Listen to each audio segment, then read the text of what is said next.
नमस्कार, मैं हूं निखिल और आप देख रहे हैं 15 मार्च 2023 के रोज की सुर्खियां। पहली सुर्खी, कांग्रेस के पूर्व अध्यक्ष राहुल गांधी समेत कई विपक्षी नेताओं ने अडानी ग्रुप पर फिर सवाल उठाए। दावा किया गया है कि एलारा इंडिया नाम की कंपनी अडानी समूह में एक प्रमुख निवेशक भर नहीं है, बल्कि ये कंपनी अडानी समूह की एक रक्षा कंपनी में भी हिस्सेदार है। द इंडियन एक्सप्रेस की खबर में दावा किया गया है कि Elara India opportunities fund Mauritius में रजिस्टर्ड है और उन 4 प्रमुख कंपनीज में से एक है जिनके पास अडानी समूह की कंपनियों में बड़ी संख्या में शेयर हैं। खबर के मुताबिक रिकॉर्ड से पता चलता है कि बेंगलुरु की alpha design technologies private limited का स्वामित्व अडानी समूह के साथ साथ एलारा आईओएफ के पास भी है। ये कंपनी 2003 में बनी थी और ये इसरो और डीआरडीओ के साथ मिलकर काम करती है। इस कंपनी को 2020 में रक्षा मंत्रालय से 590 करोड़ रुपए का एक ठेका मिला था, जिसके तहत पिचोरा मिसाइल और रडार प्रणाली को अपग्रेड किया जाना है। राहुल गांधी ने इस खबर का स्क्रीनशॉट शेयर करते हुए ट्वीट किया, भारत की मिसाइल और रडार प्रणाली को उन्नत बनाने का ठेका एक ऐसी कंपनी को दिया गया जिसका स्वामित्व अडानी समूह और एलारा नाम की एक संदिग्ध विदेशी इकाई के पास है। एलारा को कौन नियंत्रित करता है? गुमनाम विदेशी इकाइयों को रणनीतिक रक्षा उपकरण का नियंत्रण देकर भारत की राष्ट्रीय सुरक्षा के साथ समझौता क्यों किया जा रहा है?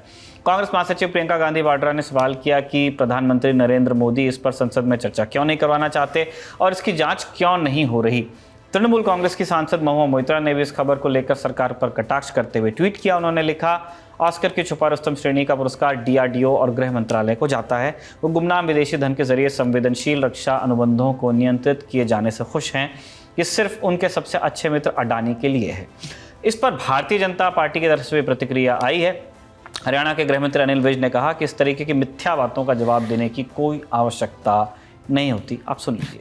देखिए, राहुल गांधी जी का जो लेबोरेटरी रिपोर्ट है वो आ चुकी हुई है। इनको अदानिया बीमारी हो गई है, इसीलिए सवेरे उठते ही ये अदानी अदानी अदानी करने लगते हैं और रात तक अदानी अदानी अदानी करते हैं। और ऐसी जो मिथ्या बातें हैं उनका कोई जवाब देने की आवश्यकता नहीं होती। दूसरी सुर्खी भी अडानी और विपक्ष के विरोध से जुड़ी है। खबर पर जाने से पहले ये वीडियो देख लीजिए। ये हमारे देश की लोकसभा है। Matter shall be treated as laid, for which text of the matter has been received at the table. यहाँ देश के जरूरी मुद्दों पर चर्चा करने के बजाय हो रही है नारेबाजी। नारेबाजी भी हो सकती है, लेकिन सिर्फ नारेबाजी से काम नहीं चलता। तख्तियां लहराई जा रही हैं। संसद में पिछले 2 दिनों से यही हो रहा है। विपक्षी दल अडानी मामले पर जेपीसी की मांग कर रहे हैं और सत्ता पक्ष लंदन में राहुल गांधी के दिए बयानों पर माफी के लिए अड़ा हुआ है। सारे दुनिया के डायस्पोरा से हमको फोन आ रहे हैं। भारत का अपमान कर रहा है इस सदन के एक नेता और सदस्य राहुल गांधी। और उन्होंने क्या कहा है? उन्होंने कहा है he has casted the aspersions on the speaker के खिलाफ उन्होंने आरोप लगाया है। इतना ही नहीं, our mics are not older, they are functioning and still they can't be switched on। ये क्या आरोप है? डायरेक्टली ये स्पीकर पर आरोप है, इंस्टीट्यूशन पर आरोप है। और इतना भी ये कहा है बाहर जाके, this is the height of insult to the parliament sir. And ये करते हुए इधर तटिया लेके अंदर आते हैं। ये इतना ही नहीं कहा है, MPs outside the parliament, MPs who stand outside the parliament, उनको भी अरेस्ट किया गया है। कि कहां अरेस्ट हुआ है? ये झूठा आरोप दुनिया में जाके, बाकी देशों में जाके ऐसे बात करना। और भारत एक सॉवरेन कंट्री है, बाकी देशों को इंटरवीन करने के बुलाना भारत का घोर अपमान है सर। हंगामा में नारेबाजी का नतीजा क्या हुआ? लोकसभा की कार्रवाई कल तक के लिए स्थगित करनी पड़ी, यानी कि 16 मार्च तक।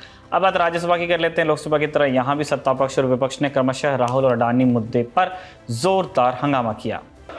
हम यहाँ पर अपनी बात बार बार रख रहे हैं और आज हम ईडी के सामने वहाँ के कमिश्नर डायरेक्टर के पास जाकर मल्लिकार्जुन खड़गे ने ईडी के बारे में बोलना शुरू किया ही था कि सत्ता पक्ष की ओर से राहुल गांधी को लेकर नारेबाजी शुरू हो गई, जिसके बाद सदन की कार्रवाई स्थगित करनी पड़ी। दरअसल खड़गे सदन में विपक्षी दलों के उस मार्च के बारे में जानकारी दे रहे थे जो अडानी मसले पर आज संसद भवन से ईडी के दफ्तर जाना था। ये मार्च संसद से निकला भी, लेकिन ईडी के दफ्तर तक पहुंच नहीं पाया। उन्हें विजय चौक पर ही पुलिस ने रोक दिया। पुलिस ने इलाके में धारा 144 लागू होने का हवाला दिया था, जिसके बाद विपक्षी सांसदों ने मार्च विजय चौक पर ही खत्म कर दिया।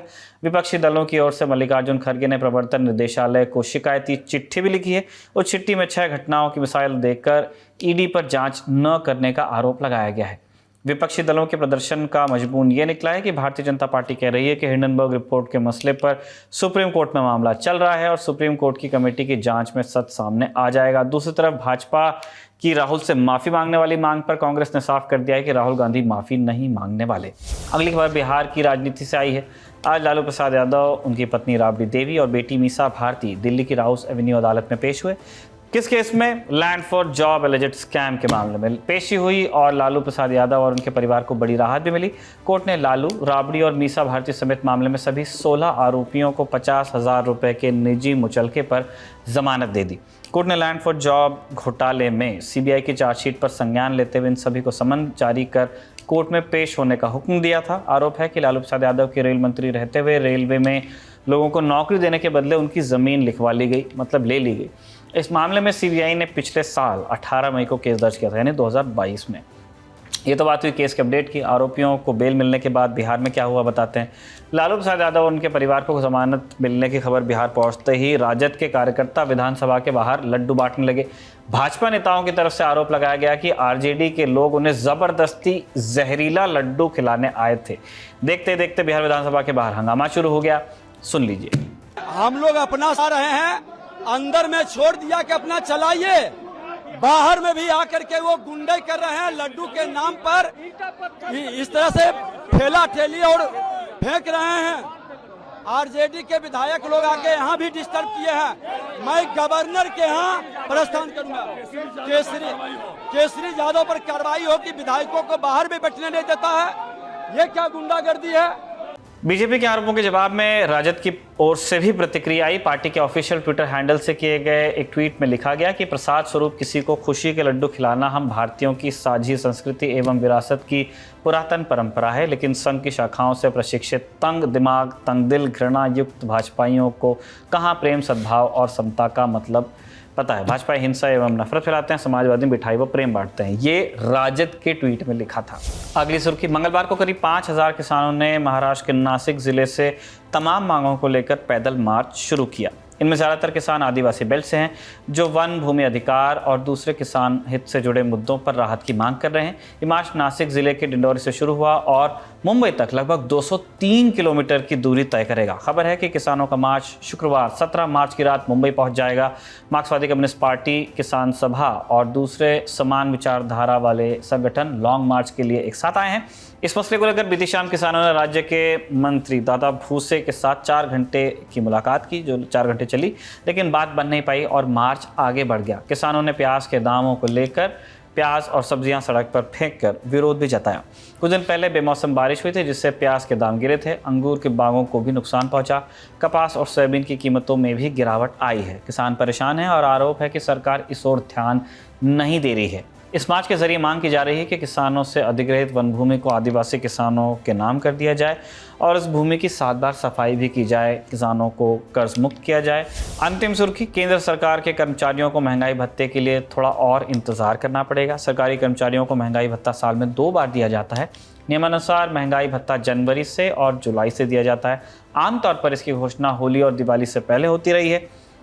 इस ऐलान के साथ सरकारी कर्मचारियों की जेब में सरकार अतिरिक्त पैसा डालती है। फिर सरकारी कर्मचारियों की आगे की पूरी सैलरी जोड़ने में इससे भी शामिल किया जाता है। इसलिए कहा जाता है कि महंगाई भत्ते के साथ ही सरकारी कर्मचारियों की तनख्वाह भी बढ़ जाती है। सरकारी कर्मचारियों को महंगाई भत्ता मिलने से ज़्यादा तनख्वाह में इजाफे का इंतजार रहता है, लेकिन ये इंतजार अब बढ़ता जा रहा है, साथ ही नाराज़गी भी, क्योंकि हाल ही में महंगाई लगातार बढ़ी है। वो थोड़ी कम हुई, लेकिन जो थ्रेशोल्ड रिजर्व बैंक को दिया गया है उससे ऊपर ही चल रही है। ऐसे में इंतजार और बढ़ गया है और कर्मचारी संगठन नाराज़ बताए जा रहे हैं। ये थी आज की सुर्खियाँ। अगले एपिसोड में आपसे फिर मुलाकात होगी, ऐसी कामना के साथ विदा लेते हैं। शुक्रिया, शुभ रात्रि। सिर्फ 59 रुपए महीने में पाइए YouTube पर LT प्रीमियम। किसी भी प्लेटफॉर्म से 3 दिन पहले देखिए हमारे प्रीमियम प्रोग्राम जैसे guest in the news room, किताब वाला आदि।